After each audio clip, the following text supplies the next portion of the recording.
সবাই যে কেমন আছেন। অনেকদিন পর আপনাদের সকলের সঙ্গে দেখা। আমি ভীষণ এক্সাইটেড আজকে বইটা নিয়ে কথা বলতে, এবং আমি জানি অনেকেই হয়তো আজকে যেই বইটা নিয়ে কথা বলবো সেই বইটার বিষয় এবং তার সঙ্গে আনুষঙ্গিক আরও অনেক কিছু বলবো, সেই প্রত্যেকটা জিনিস নিয়ে হয়তো আপনারাও রিলেট করতে পারবেন। তো বেশি কথা না বাড়িয়ে আমি আজকের ভিডিওটা শুরু করছি। তো প্রথমেই যেটা বলবো সেটা হচ্ছে যে আজকের এই সাজটার পেছনে একটা বিশেষ কারণ আছে। সেই বিশেষ কারণটা হচ্ছে যে এই যে সাজগোজ করা আমরা মেয়েরা যেটা ভীষণভাবে পছন্দ করি, এটি সুন্দর করে পরিপাটি হয়ে থাকা, সেটা যে কোনো জায়গাতেই হতে পারে, সেটা বাবার ফ্যামিলিতেও হতে পারে, সেটা শ্বশুরবাড়িতেও হতে পারে, সেটা পছন্দের মানুষের কাছে হতে পারে। যে কথাটা হয়তো মেয়েরা ভাবতেও পারে না। ফর এক্সাম্পল আমি বলতে পারি যে অনেক মেয়েকেই যদি বলা হয় যে তোমরা কি ফ্রিডম কী সেটা জানো, তারা হয়তো এক বাক্যে উত্তর দেবে যে, বা হয়তো বলা গেল যে আমরা প্রচণ্ড রকমভাবে ফ্রিডম পেতে পারি, আমরা সেলফ ইন্ডিপেন্ডেন্ট হতে পারি। তাদেরকে যদি একই প্রশ্ন করা হয়, তারা তখন উত্তর দেবে, ফ্রিডম জিনিসটা কি আদৌ সত্যি পাওয়া যায়? একটা সময় ছিল যখন তালিবানদের আমলে মেয়েদেরকে বিভিন্ন রকমভাবে অত্যাচার, যন্ত্রণা, শুধুমাত্র বাইরের জগতে না, মেয়েদেরকে ডোমেস্টিক লাইফেও অনেক কিছু সহ্য করতে হতো। এমন অনেক কিছু যেটা হয়তো মেয়েদের জীবনে ভীষণ রকমভাবে কষ্ট দেওয়ার মতন। এই যে রূপটা আমরা ধারণ করে থাকি, অনেক সময় আমরা যে সাজতে গুজতে ভালোবাসি, এটার পিছনে একটা সাইকোলজিক্যাল ফ্যাক্ট আছে। সেটা হচ্ছে অনেক সময় আমরা মেয়েরা নিজেদের দুঃখ, কষ্ট, আবেগ, যন্ত্রণা যা কিছু আছে সে সব কিছুকেই সাজগোজের আড়ালে লুকিয়ে রাখতে ভালোবাসি। অনেকেই হয়তো সাজগোজ খুব একটা পছন্দ করেন না, কিংবা হয়তো প্রচণ্ড হেভি মেকআপ করতে পছন্দ করেন। দুই ক্যাটাগরি মানুষকেই আমি সম্মান জানাই, এবং আমি এটুকু বলতে পারি যে যারা সাজতে করতে পছন্দ করেন তারা বেশিরভাগ তাদের মধ্যে থেকে তারা কিন্তু প্রথম কারণটার জন্যই সাজতে বুঝতে ভালোবাসেন। দুটো কারণ হয়, একটা হচ্ছে নিজেকে হ্যাপি রাখা, আরেকটা হচ্ছে নিজের দুঃখ কষ্টগুলোকে লুকিয়ে রেখে নিজেকে হ্যাপি করা। দ্বিতীয় কারণটা বেশিরভাগ মেয়েদের ক্ষেত্রে সত্যি। মূল বিষয়ে আসা যাক যে ঠিক কী কারণের জন্য আমি এতগুলো কথা বলছি। আশা করি অনেকেই টপিকটা বুঝতে পারছেন। তালিবান এবং মেয়েদের স্বাধীনতা নিয়ে যখনই কথা উঠেছে, অনেকে হয়তো রিলেট করতে ফেলেছেন এতক্ষণে যে আমি কোন বই নিয়ে কথা বলতে চলেছি। আমি কথা বলছি খালিদ হোসেনের লেখা এ থাউজেন্ড স্প্লেন্ডিড জার্নি। বইটা যারা যারা পড়েছেন তারা তো জানেন বইটার মূল বিষয়বস্তু কী। আলাদা করে হয়তো অনেককে বুঝিয়ে দিতে হবে না, কারণ আমি বইয়ের রিভিউটা করছি এবং অনেক দিন পর এই কথাটা বলার অর্থ হচ্ছে বইটা যবে রিলিজ হয়েছে তারপর থেকে বহু মানুষ বইটা পড়েছেন এবং বহু মানুষের চোখে জল এনেছেন। খালিদ হোসেনের লেখা প্রত্যেকবার আমার চোখ ভিজিয়েছে এবং এবারেও তার অন্যথা হয়নি। শুধু একটা কথা আমি প্রথমেই বলতে চাই, সেটা হচ্ছে যে আমরা মেয়েরা বর্তমান সময়ে দাঁড়িয়ে, আপনি অর্থাৎ আমার ক্যামেরার ওপারে যারা এই ভিডিওটা দেখছেন তারা প্রত্যেকে, আমি আশা করব যে প্রত্যেকে খুব হ্যাপি আছেন, তাদের নিজেদের লাইফে ভীষণ সুখী আছেন। কারণ আশেপাশে আমরা যতগুলো ঘটনা দেখতে পাচ্ছি, আমাদের আশেপাশে ঘটে যাওয়া প্রত্যেকটা ঘটনা এবং সেই সাথে বইয়ে পড়া ঘটনা প্রত্যেকটার সঙ্গে ইন্টারলিঙ্কড। এবং আমি এটুকু বলতে পারি যে বর্তমান সময়ে দাঁড়িয়ে অনেক জায়গাতেই মেয়েরা হয়তো ভালো নেই এখনও, শুধুমাত্র সেটা বাহ্যিক জগতে নয়, আভ্যন্তরীণ জগতেও, অর্থাৎ সাংসারিক জীবন, মেয়েদের শ্বশুরবাড়ি, মেয়েদের পছন্দের জায়গা, যেখানটা হয়তো অনেক বাবা মায়ের সঙ্গে লড়াই করে অনেক মেয়েকে যেতে হয় তাদের পছন্দের মানুষের সঙ্গে তারা বাকি জীবনটা কাটাবে বলে, কিন্তু সেই সুখটা হয়তো তারা পেয়ে উঠতে পারে না। তাই প্রত্যেকটা মেয়েকে বিশেষ করে বলবো যে জীবনে প্রত্যেকটা সিদ্ধান্ত নেওয়ার আগে তোমরা খুব ভেবেচিন্তে সিদ্ধান্ত নিও, কারণ বিবাহ বা একটা বিবাহ বন্ধনে আবদ্ধ হওয়া এমন একটা জিনিস যেটা কিন্তু অন্তত 10 বার নয় 100 বার ভেবে কাজ করা উচিত। যেটা হয়েছিল মারিয়ামের সঙ্গে। প্রথম থেকেই মারিয়াম ভীষণ তার বাবার কাছে আদরের রাজকন্যা, যেরকম 4-5টা বাড়িতে হয়ে থাকে সেরকমই ছিল। তার বাবার ভীষণ যত্নে গড়ে ওঠা একটা মেয়ে। অবশ্যই মারিয়াম তার নিজস্ব সন্তান ছিলেন না। মারিয়াম যিনি ছিলেন তিনি হচ্ছেন বলা যেতে পারে যে সৎ সন্তান, অর্থাৎ কুড়িয়ে পাওয়া একজন ছেলে, একটু নিচু জাতের। আমি জাতের নাম এখানে উল্লেখ করবো না, তার কারণ অনেক ক্ষেত্রে অনেক সমস্যা হতে পারে, যেহেতু এটা ওপেন প্ল্যাটফর্ম। তো কিন্তু তিনি মারিয়ামকে কোনোদিনও অন্য মেয়ে বা এরকম চোখে কখনোই দেখেননি, এবং মারিয়াম খুব যত্নেই বেড়ে উঠেছিল তার বাবার কাছে। আমি শুধু মেইন ক্যারেক্টারগুলো নিয়ে কথা বলছি, কারণ গোটা উপন্যাসের মধ্যে অনেক কটা চরিত্র আছে, প্রত্যেকটা চরিত্রের নাম মেনশন করে বলতে গেলে ভিডিওটা অনেকটা লং হয়ে যাবে। তাই আমি বলবো যে যারা যারা বইটা এখনো পড়েনি তারা প্লিজ কাইন্ডলি পড়বেন। তো যেখানে বলছিলাম যে মারিয়াম ভীষণ হাসি খুশি প্রাণবন্ত একটা মেয়ে ছিল। ছোটোর থেকে তার জীবনে অনেক স্বপ্ন সে দেখতে শুরু করেছিল শুধুমাত্র তার বাবার জন্য। তার বাবা তাকে অনুপ্রেরণা দিত, এবং তার বাবা তাকে বলতেন যে, অর্থাৎ মিস্টার ফৈজুল্লাহ, আমি নামটা বলেই দিলাম। তো তিনি বলতেন যে তোমাকে একদিন এই শহরের প্রয়োজন হবে, এই কাবুল শহরের তোমাকে দরকার হতে পারে, তাই নিজেকে সেরকমভাবেই তৈরি করো যাতে এই কাবুল শহরে যখন তোমার প্রয়োজন হবে তখন যেন তুমি সম্পূর্ণরূপে প্রস্তুত হয়ে এই শহরের কাছে ফিরে আসতে পারো। মারিয়াম তখন অনেকটা ছোট, কথাটার মর্মার্থ হয়তো অতটা ভালোভাবে বুঝতে পারেনি, কিন্তু যখন সেই সময়টা এলো, অনেকটা দেরি না হয়ে গেলেও সেটা বোঝার ক্ষমতাটা হারিয়ে গেছিল। আমি শেষে যাব তার আগে অনেক ঘটনা ঘটে গেছে এই মাঝখানে। মারিয়ামের বিয়ে হয়েছে, মারিয়ামের বিয়ে হওয়ার পরে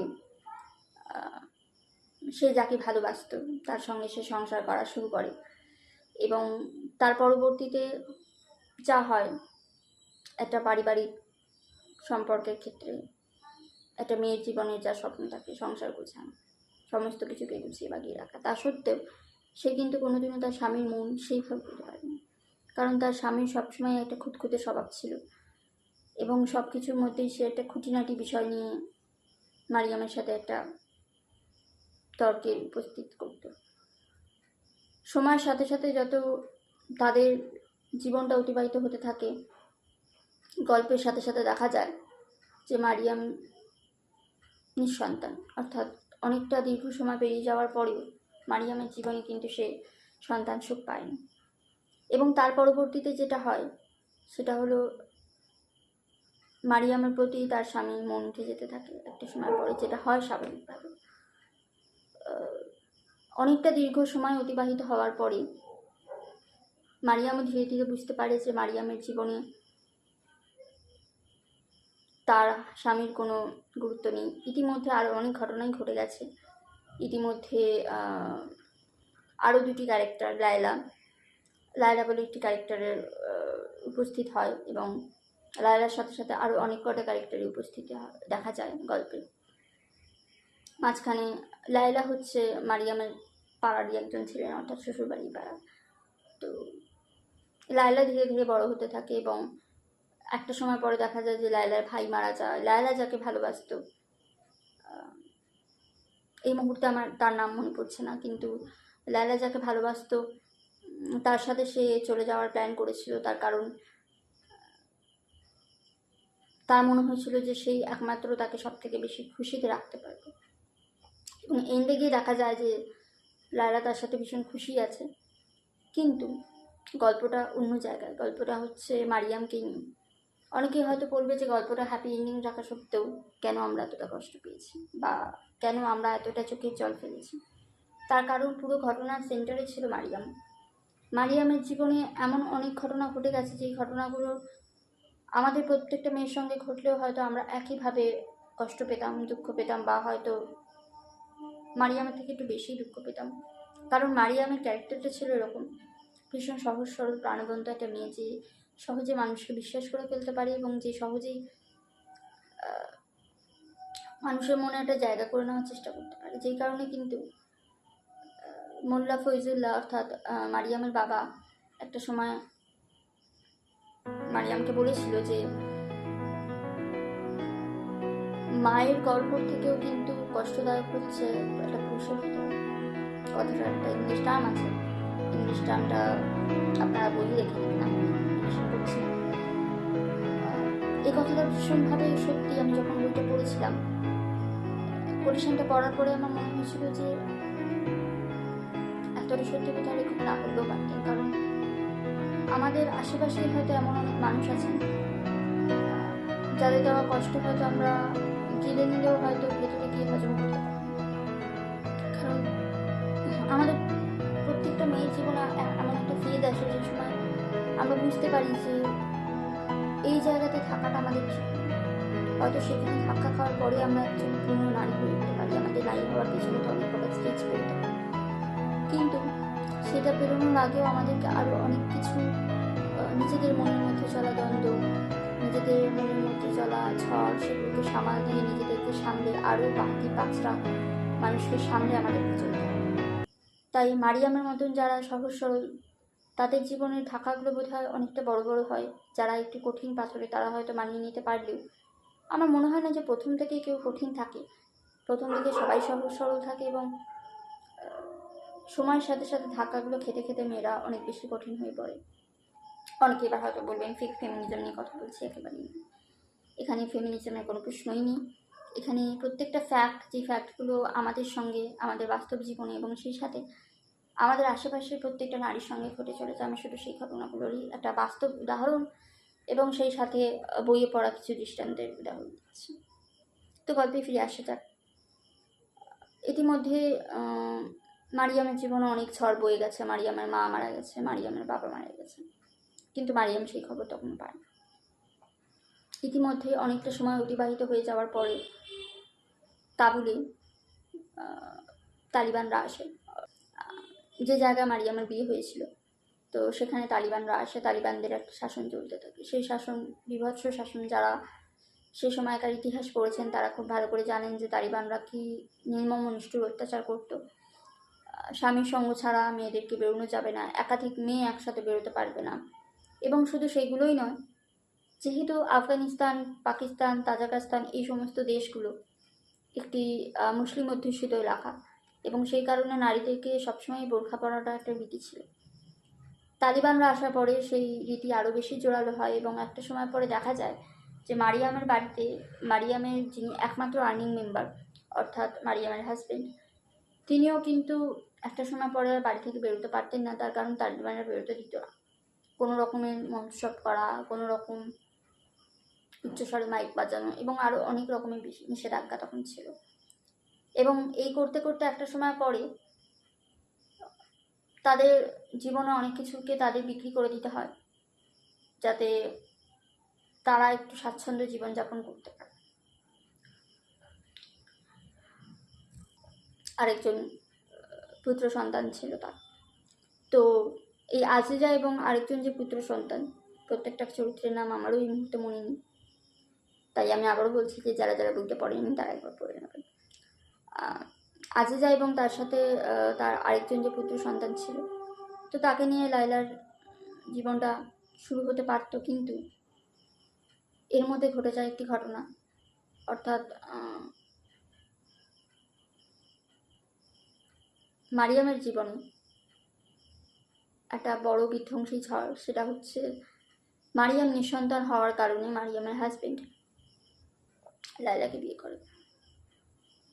কারণ ইতিমধ্যে লায়লা যাকে ভালোবাসত সে তাকে ছেড়ে দিয়ে অনেক দূরে চলে গেছে, অর্থাৎ অনেক দূর দেশে পাড়ি দিয়েছে। এবং লায়লার কাছে খবর আসে যে সে যাকে ভালোবাসত সে বর্তমানে আর বেঁচে নেই, তালিবানদের আক্রমণে সে মারা গেছে। লায়লার সাথে যখন তার বিয়ে হয়, তো রাশিদের সঙ্গে যখন লায়লার বিয়ে হয়, তার আগে লায়লা জানতে পারে যে তারিক মারা গেছে।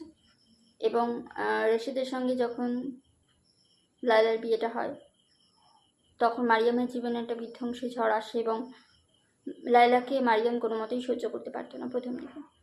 তার কারণ হাঁটুর বয়সী একটা মেয়ে, অর্থাৎ তার থেকে অন্তত অর্ধেক বয়সে একজন মেয়েকে রাশিদ কী করে বিয়ে করতে পারলো, সেটা মারিয়ামের জীবনে একটা বড় প্রশ্ন ছিল। ঠিক এই কারণেই তখন সে রিয়েলাইজ করতে পারে যে তার বাবা মিলা ফয়জুল্লাহ তাকে বলেছিলেন যে এই মাদারসুম, ইজ বেটার দ্যান এ ম্যানসার্ড, কথার একটা মর্মার্থ আছে। এবং তার পরবর্তীতে ধীরে ধীরে লায়লা আর মারিয়ামের মধ্যে সম্পর্কটা স্থিতিশীল হতে থাকে, কারণ একদিক লায়লা হচ্ছে মারিয়ামের সতীন ছিল, কিন্তু সেটার থেকেও বড় কথা হচ্ছে যে তারা দুই বোনের মতন ধীরে ধীরে একসাথে চলতে ফিরতে থাকে। ইতিমধ্যেই লায়লার কোল আলো করে আজিজা এবং আরও এক পুত্র সন্তান আসে। তো তাদেরকে বড় করা, তারপরে তালিবানদের আক্রমণ এবং তার পরবর্তীতে আরও অনেক ঘটনা ঘটে যায় লায়লা এবং মারিয়াম দুজনের জীবনে। সব থেকে বড় দুঃখের বিষয় হচ্ছে যে মারিয়াম এত বড় দুঃখটাকে দেখতে পেয়েও মারিয়াম কিন্তু কখনো কিছু করেনি। তার কারণ মারিয়াম বুঝতে পেরেছিল যে পুরুষের জীবন হচ্ছে এরকম অদ্ভুত, অর্থাৎ মধ্যে দিয়ে অনেক মেয়ে হয়তো গেছে, প্রতিনিয়ত এখনও হয়তো যায়। আমরা হয়তো বাইরে থেকে দেখে তাদেরকে খুব সুখী দম্পতি বা হ্যাপি কাপল ভাবতে পারি, কিন্তু তাদের অন্তরের মধ্যে দিয়ে কি ঝড় বয়ে যায় বা কোনো কিছুতে সাপোর্ট না পেলে তাদের কি পরিস্থিতি হয়, সেটা হয়তো একমাত্র তারাই করতে পারে। ইতিমধ্যে অনেক কিছু ঘটে যাওয়ার পরে মারিয়াম যখন সবটা সহ্য করতে না পেরে মারিয়াম তাদেরকে ছেড়ে চলে যায়, কারণ ইতিমধ্যে মারিয়াম রশিদকে মেরে কবর দিয়ে দিয়েছে। এবং তার আগে ঘটে গেছে একটি ঘটনা, তারিক লায়লার জীবনে ফিরে এসেছে এবং তারিক এসে তাকে সম্পূর্ণ ঘটনাটা বলে যে কী কী হয়েছিল তার সাথে। এবং তার পরবর্তীতে মারিয়াম চেয়েছিল যে অন্তত লায়লা সুখী হোক, কারণ লায়লা চায়নি যে মারিয়াম চায়নি যে মারিয়ামের সঙ্গে যে ঘটনাগুলো ঘটে গেছে, যেই প্রচণ্ড খারাপ পরিস্থিতির মধ্য দিয়ে মারিয়ামকে যেতে হয়েছে, সেই প্রচণ্ড খারাপ পরিস্থিতির মধ্য দিয়ে লায়লাকে যেতে হবে। আর ঠিক সেই কারণে তখন মারিয়াম হয়তো নিজের দুঃখেই হোক কিংবা লায়লাকে প্রচণ্ড সুখী দেখতে পাওয়ার আনন্দেই হোক, মারিয়াম সেই স্থান থেকে চলে যায়, অর্থাৎ লায়লাকে সম্পূর্ণ একা করে দিয়ে সে চলে যায়। ইতিমধ্যে তারিক, লায়লা এবং তাদের সন্তানরা একসাথে তারা জীবন কাটানো শুরু করে এবং স্বাভাবিকভাবে বলা যেতে পারে যে লায়লার জীবনে একটা বড় অংশ জুড়ে মারিয়াম পেয়ে গেছিল, কিন্তু তারপরেও এটুকু বলতে পারি যে লায়লার জীবনে তারিক ফিরে এসেছিল, যেটা মারিয়ামের জীবনে হয়তো রশিদকে পেয়েও সে পায়নি। তার কারণ রশিদের চরিত্রটা এমনই, এরকম হয়তো হাজার হাজার রশিদ আমাদের আশেপাশে ঘুরে বেড়াচ্ছে এবং হাজার হাজার মারিয়ামকে হয়তো আমরাও আমাদের জীবনে বহন করছি। বিষয়গুলোর সঙ্গে আমি জানি না আপনারা যারা ক্যামেরার উপরে দেখছেন তারা কতটা রিলেট করতে পারছেন, কিন্তু আমি আমার আশেপাশে এরকম অনেক ঘটনা দেখেছি যেখানে এই লায়লা, মারিয়াম, রশিদ এদের মতো চরিত্রকে আমি জীবন্ত দেখতে পেয়েছি। সব শেষে একটা চিঠি, যে চিঠিটা হয়তো মারিয়ামের জীবনে অনেক আগেই আসা উচিত ছিল, বা মারিয়াম হয়তো অনেক আগেই পড়তে পারতো, বা মারিয়ামের জীবনে লেখক অনেক আগে আনতে পারতেন, তাহলে হয়তো গল্পটা এতটা দুঃখদায়ক হতো না। কিংবা আমার মনে হয়েছে যে এতটা দুঃখ আমরা না পেলে হয়তো আমাদের জীবনের যে প্রিভিলেজগুলো আমরা এনজয় করতে পারি, সেই প্রিভিলেজগুলোর মর্ম আমরা হয়তো বুঝতে পারতাম না। সেই চিঠিটার মধ্যে এক বাবার তার মেয়েকে লেখা সমস্ত আবেগ দিয়ে এই পৃথিবী ছেড়ে চলে যাওয়ার আগে তার মেয়ের জীবনে সে কতটা গুরুত্বপূর্ণ বা তার জীবনে তার মেয়ে কতটা গুরুত্বপূর্ণ সেই বিষয়টাকে তিনি উল্লেখ করে গেছেন। এবং সেই চিঠিটা সৌভাগ্যবশত লায়লার হাতে পড়ে এবং লায়লা তারপরে সেই চিঠি পড়ার পরে বুঝতে পারে যে মারিয়াম মুল্লা ফয়জুল্লাহর জীবনে কতটুকু অংশ জুড়ে ছিল। এবং সে যখন কাবুলে যায়, কাবুলে গিয়ে সে বুঝতে পারে যে মারিয়াম যা যা তাকে বর্ণনা করেছে তার এক বিন্দু এখনো বদলায়নি, শুধু বদলে গেছে পরিস্থিতি, বদলে গেছে মানুষগুলো। সে চাইলেও আর মারিয়ামকে ফিরিয়ে আনতে পারবে না, সে চাইলেও হয়তো আর মারিয়ামকে নিয়ে বলতে পারবে না যে একটা ছোট্টখাট্টো মেয়ে, 6 বছর 10 বছরের একটা মেয়ে যে মুল্লা ফয়জুল্লাহর কাছে সারাক্ষণ ঘুরে বেড়াতো, বা যেই আনন্দটা সে পেত সেই আনন্দটা সে কখনো উপভোগ করতে পারবে। লায়লার জীবনেও অনেক কিছু ঝড় বয়ে গেছে। আগেই বললাম যে লায়লার জীবন থেকেও তার মা, বাবা, তার ভাই সবাই মারা যায় একটা সময় পর, এবং সেই সব কিছু তালিবানদের অত্যাচার এবং আরও নানান কারণের জন্য। কিন্তু তার পরবর্তীতে যখন আমরা এন্ডিংটা দেখতে পাই, তখন দেখতে পাই যে লায়লার জীবন থেকে সমস্ত আনন্দ কিছুটা হলেও লায়লা পেলেও মারিয়ামের জন্য কিন্তু আমাদের দুঃখটা শেষ অবধি রয়েই যায়। কারণ গল্পটা পড়তে গিয়ে আমার একটাই কথা মনে হয়েছিল যে আমরা কেউই হয়তো মারিয়ামের মতন অতটা খারাপ পরিস্থিতিতে নেই, হয়তো তার থেকে অনেক অনেক ভালো আছে। তার কারণ ছোটোখাটো এমন অনেক ঘটনা আছে যেগুলো হয়তো আমি ওপেন প্ল্যাটফর্ম বলে বলতে পারিনি, বা হয়তো অনেক ছোটরাও এই ভিডিওটা দেখবে যারা বই পড়তে ভীষণ ভালোবাসে, অনেক বয়স্ক মানুষ আছেন যারা এই ভিডিওটা দেখবেন বা দেখছেন। তো সে কারণেই আমি অনেক কিছু উল্লেখ করিনি, যে ঘটনাগুলো যারা এই বইটা পড়েছেন তারা হয়তো জানেন যে সেই প্রত্যেকটা ঘটনা আমাদের মেয়েদের জীবনে অনেকটা স্পর্শকাতর, সেন্সিটিভ, এবং আমরা মেয়েরা আদতেই ভীষণ সেন্সিটিভ হই। তো সেই কারণেই এন্ডিংটা লায়লার ক্ষেত্রে তারিকের সঙ্গে মিলে যাওয়ার একটা হ্যাপি এন্ডিংয়ের মতন থাকলেও মারিয়ামকে নিয়ে আমাদের জীবনের দুঃখটা কিন্তু রয়েই যায়। এবং আর কি বলবো আমি জানি না, যদিও ভিডিওটা অনেকটাই লং হয়ে গেছে। শুধু এটুকুই বলবো যে আমার আশেপাশে যারা আছেন বা এই ভিডিওটা যে মেয়েরা দেখবেন তাদের প্রত্যেকের উদ্দেশ্যে একটাই অনুরোধ, যতটুকু জীবন আছে ততটুকু জীবনকে উপভোগ করো। জীবনে কখন কি মোড় আসবে আমরা কেউ জানি না। শুধুমাত্র একটা পুরুষকে ভালোবেসে যাওয়ার জন্য নিজেদের জীবনকে পুরোপুরিভাবে জলাঞ্জলি দিয়ে দেবে না।